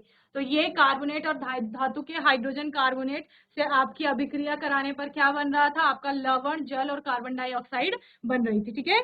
कोई यौगिक ए जिसका आणविक सूत्र यहाँ पर दिया गया है, सोडियम धातु से अभिक्रिया करके यौगिक बी बनाता है, जो कोई गैस निकलती है तथा कोई गैस निकलती है जो पॉप ध्वनि के साथ जलती है। ए अल्कोहल है, सी ए यौगिक ए अल्कोहल सी जो बियर में पाई जाती है के साथ सांद्र सल्फ्यूरिक अम्ल की उपस्थिति में अभिक्रिया करके कोई मृदु गंध का यौगिक डी बनाता है। ए में NaOH मिलाने पर बी और जल प्राप्त होता है। डी की NaOH से अभिक्रिया होने पर बी और सी वापस मिल जाते हैं। ए बी सी डी की पहचान कीजिए। इतना बड़ा प्रश्न आता है ना, तो जनरली क्या होता है, हम सभी घबरा जाते हैं, लेकिन इसको पार्ट्स में समझिए। कोई यौगिक ए जो सोडियम से अभिक्रिया कर रहा है, उसके बाद बी बन रहा है, साथ में कोई गैस भी निकल रही है। तो धातु अधातु में देखिए कि धातु किसके साथ अभिक्रिया करके आपका यहाँ पर पॉप ध्वनि के साथ एक गैस निकल रही थी जो पॉप ध्वनि के साथ जल रही थी। ये आपके बुक में पूरा एक इमेज के साथ, वहां पर पिक्चर भी है, उसके साथ बताया गया है पूरा, ठीक है ना। तो इस प्रश्न को भी आप लोग देख लेंगे अच्छे से। वहां पर कोई यौगिक X हाइड्रोजन से संकलन अभिक्रिया करके कोई अन्य यौगिक Y जिसका आणविक द्रव्यमान ये है वो बनाता है। X ब्रोमीन जल को रंगहीन कर देता है तथा धुएं वाली ज्वाला से जलता है। X और Y की पहचान कीजिए। अभिक्रियाओं के लिए आपका समीकरण लिखिए। ब्यूटेनॉन तथा पेंटेनोइक अम्ल की रसायन संरचनात्मक सूत्र लिखिए। ब्यूटेनॉन, देखो ब्यूट 4 कार्बन, एन का मतलब क्या है आपका single bonded, own known, own आता है कीटोन के लिए, यानी ओ भी होगा वहां पर, ठीक है ना। पेंटेनोइक अम्ल का मतलब, पेंट का मतलब टोटल 5 कार्बन होंगे, 5वां कार्बन जो होगा एन, पेंटेनोइक एसिड, एन है वहां पर यानी सिंगली बॉन्डेड है। ओइक अम्ल यानी एक कार्बन उनमें से कार्बोक्सिलिक एसिड ग्रुप का होगा। तो संरचनात्मक सूत्र लिख लेंगे आप इसके लिए। क्या आप किसी अपमार्जक यानी डिटर्जेंट का उपयोग करके यह जांच कर सकते हैं कि यह जल कठोर है अथवा नहीं? अपने उत्तर की पुष्टि कीजिए। ठीक है, चलिए, तो आपका ये लास्ट आपका पेपर है 2022 का, 2022 का। इसमें क्या क्या प्रश्न आए हैं देखो, ये आया है इसमें आपने बताना है कि एक्स क्या है। ठीक है, ये देखो, तो जितने भी पिक्चर्स हैं उनको बहुत अच्छे से स्टडी कर लेंगे। जितने भी आपकी रिएक्शंस इस फॉर्म में दिखाई गई हैं उनको। यहाँ पर क्या हो रहा है, लेड नाइट्रेट का ऊष्मीय वियोजन जिसमें नाइट्रोजन डाइऑक्साइड का भूरा धुआं उत्पन्न हो रहा है। ठीक है ना, इसमें बताना है कि इनमें से कौन सा आपका सही होगा। ये MnO2 प्लस HCl, ये 2 बार 4 क्वेश्चन पेपर देखे हमने, उनमें से 2 जगह ये आ गया है। इसमें आपको समीकरण को संतुलित करना है। पीछे वाले में आपको क्या पूछा गया था, ऑक्सीडाइजिंग और रिड्यूसिंग एजेंट बताने थे। ठीक है ना, नीचे दी गई सारणी में 4 विभिन्न विलयनों के पीएच और उनकी प्रकृति के बारे में सूचना दी गई है। इस सारणी का कौन सा विकल्प सही होगा? तो विकल्प कौन सा सही होगा, जो भी अम्ल है उसका मान 7 से कम होगा और वो क्या करेगा, वो नीले लिटमस पेपर को आपको लाल कर देगा। जो क्षारीय है प्रकृति जिसकी, वो क्या होगा, पीएच का मान 7 से अधिक देगा और वो लाल लिटमस को नीला करेगा। ठीक है ना, बस यही आपको तीनों चीजें रखनी है। यहाँ पर किसी धातु एक्स का उपयोग थर्मिट प्रक्रम में किया जाता है। जब एक्स को वायु में जलाया जाता है, इससे कोई उभयधर्मी ऑक्साइड वाई प्राप्त होता है। एक्स और वाई बताने, तो उभयधर्मी ऑक्साइड मैंने आपको एल्यूमिनियम का ऑक्साइड बताया था। ठीक है, सब कुछ करवा रखा है, ऐसा कुछ नहीं है, बस थोड़ा सा डायरेक्ट मैंने आपको बोला है कि डायरेक्ट क्वेश्चन कभी नहीं पूछेगा वो। निम्नलिखित में से धोने का सोडा कौन सा होता है? ठीक है, तो सोडियम कार्बोनेट डेकाहाइड्रेट आपने बोला था। इनमें से नीचे दी गई 3 चक्रीय कार्बन यौगिकों ए और बी सी की संरचनाओं पर विचार कीजिए और निम्नलिखित में से सही विकल्प को चूज कीजिए। ठीक है, तो चक्रीय संरचनाएं आपको दी गई हैं। इनमें से आपको option A B C D, A और सी हेक्सेन के समावेशी हैं, बी बेंजीन है, तो बी आपका बेंजीन ही है यहाँ पर। ठीक है ना, तो जिस भी ऑप्शन में बी बेंजीन बताया गया होगा, और बाकी ऑप्शंस भी पढ़ लेंगे आप करेक्टली। ठीक है, कि क्या सही है इसमें। ये फिर से आपका अभिकथन और कारण का प्रश्न आ गया। जब कॉपर सल्फेट के जलीय विलयन में लेड का टुकड़ा डाला जाता है तो विलयन रंगीन हो जाता है। कॉपर की तुलना में लेड अधिक अभिक्रियाशील है, अतः कॉपर को उसके लवण विलयन से विस्थापित कर देता है।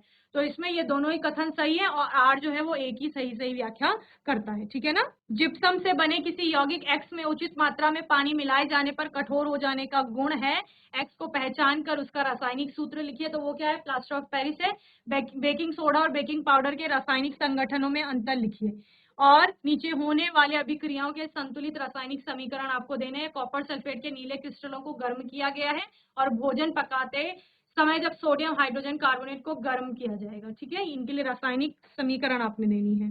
ये कुछ अभिक्रियाएं आपको दी गई हैं, इनमें आपने रिड्यूसिंग एजेंट बताने हैं।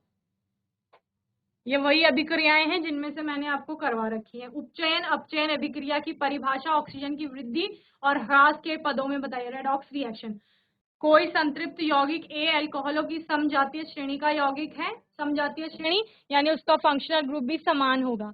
ठीक है, और यौगिक ए को सांद्र सल्फ्यूरिक अम्ल के साथ 443 केल्विन पर गर्म किया जाता है, जो आणविक द्रव्यमान 28 U का असंतृप्त यौगिक बी बनाता है। यौगिक बी निकिल की उपस्थिति में हाइड्रोजन के 1 मोल संकलन द्वारा संतृप्त हाइड्रोकार्बन सी देगा। तो ये लास्ट वाला पॉइंट जो है ये एडिशन रिएक्शन का है। आपका ए और बी सी की पहचान करनी है।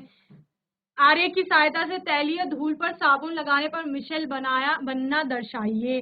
सेकेंड है, 2 परखनलियां एक्स वाई प्रत्येक 10 ml कठोर जल भरिए और परखनली एक्स में साबुन के घोल की कुछ बूंदें मिलाइए, वाई में डिटर्जेंट मिलाइए। तो दोनों परखनलियों को बराबर समय तक हिलाइए। क्या होता है, किस परखनली में अधिक झाग होगा और क्यों? किस परखनली में दही जैसा ठोस पदार्थ बनता है और क्यों? ठीक है, तो ये कल वाला ही क्वेश्चन है जो मैंने आपको होमवर्क में दिया था पढ़ने के लिए। लगभग सभी धातुएं ऑक्सीजन से संयोग करके धातु का ऑक्साइड बनाती हैं।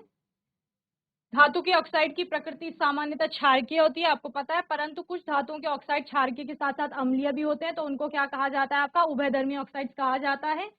ये विभिन्न धातुओं के ऑक्सीजन के साथ अभिक्रियाशीलता भिन्न भिन्न होती है। कुछ धातुएं ऑक्सीजन के साथ बहुत तेजी से अभिक्रिया करते हैं, जबकि कुछ कोई अभिक्रिया नहीं करते। क्या होता है जब कॉपर को वायु में गर्म किया जाता है? यह क्वेश्चन बार बार आ रहा है कॉपर से। ठीक है ना, कुछ धातुओं के ऑक्साइड को उभयधर्मी की श्रेणी में रखा जाता है। एक उदाहरण दीजिए, एल्यूमिनियम का ऑक्साइड था, और नीचे दिए गए समीकरणों को पूरा कीजिए। तो इस प्रकार से बच्चे आपको मोर ओवर ये समझ में आ गया है कि प्रश्न कहाँ कहाँ से और किस किस तरह से पूछे जा रहे हैं। कुछ क्वेश्चंस आपके रिपीटेड हैं जो बार बार आ रहे हैं हर साल। केला खेड़ा माइक ले लो जल्दी से। कौन बात कर रहे हैं बच्चे? शिल्पी। शिल्पी। शिल्पी, 4 चैप्टर मैंने पढ़ाया, आपको अच्छे से समझ में आए? Yes ma'am. ठीक है, मैंने आपको प्रश्न भी बता दिए हैं, सारे प्रश्न कौन कौन से आपको करने हैं, ठीक है ना? Yes ma'am. क्या क्या इम्पोर्टेंट है वो समझ में आ गया होगा, क्योंकि हमने ज़्यादातर तो हमने पूरा चैप्टर पढ़ा वैसे, लेकिन जो इम्पोर्टेंट टॉपिक्स है उन पे हमने ज़्यादा फोकस किया था। केला खेड़ा के बच्चों ने ma'am. बहुत अच्छे से रिस्पांस किया है पूरे टाइम में जब तक हम तैयारी कर रहे थे। आज मेरा आपके पास लास्ट सेशन है इस मंथ का। अगर नेक्स्ट मंथ में मेरी क्लास होगी तो मैं दोबारा आपको इम्पोर्टेंट टॉपिक्स फिर से कवर कराऊंगी। ओके? Okay ma'am. ठीक है, सिट डाउन बच्चे। तो मैं उम्मीद करती हूँ पूरे सेशन में सभी बच्चों ने इसी तरह से पढ़ाई की होगी जैसे केला खेड़ा, बाराकोट, सियालकोट के बच्चों ने की है। और अगर आप इसी तरीके से पढ़ाई करते रहेंगे, अभी यहाँ पर केमिस्ट्री के 4 चैप्टर आपके हो गए हैं, कल से आपकी फिजिक्स की क्लास स्टार्ट होगी, लेकिन आपको पूरी साइंस बहुत अच्छे से पढ़नी है, ठीक है? जो जो टॉपिक इम्पोर्टेंट है उन पे आप ज्यादा फोकस करेंगे, साथ ही साथ कोई भी टॉपिक को पढ़ रहे हैं तो उसको एकदम अच्छे से तैयार कर लीजिए, ताकि उससे कोई भी प्रश्न आता है तो वो आप किसी भी तरीके से गलत नहीं होगा, ठीक है ना? सारे क्वेश्चंस को अटेम्प्ट करेंगे एग्जाम में, और अगर अभी भी कोई भी डाउट होगा तो आप आने वाले सेशंस में मैम से पूछ लेंगे, ठीक है ना? बाकी आपको पढ़ाई को अच्छे से करते रहना है, जैसे मैंने आपको बताया है कि 3 से 4 घंटे एटलीस्ट सेल्फ स्टडी के लिए निकालिए, बार बार पढ़िए। रिकॉर्डेड लेक्चर हैं आपके, ठीक है? यूट्यूब पे जाता है ICT virtual classroom Dehradun Uttarakhand करके, उस चैनल पे वीडियोस जाती हैं, वहां पर आप पुराने प्रीवियस लेक्चर्स भी देख सकते हैं अगर कोई टॉपिक आपके समझ में नहीं आया होगा तो, ठीक है? बाकी सभी को एग्जाम के लिए फिलहाल के लिए शुभकामनाएं, और अच्छे से आप एग्जाम देंगे, ठीक है? और तब तक के लिए ICT वर्चुअल क्लासरूम से जुड़ने के लिए धन्यवाद।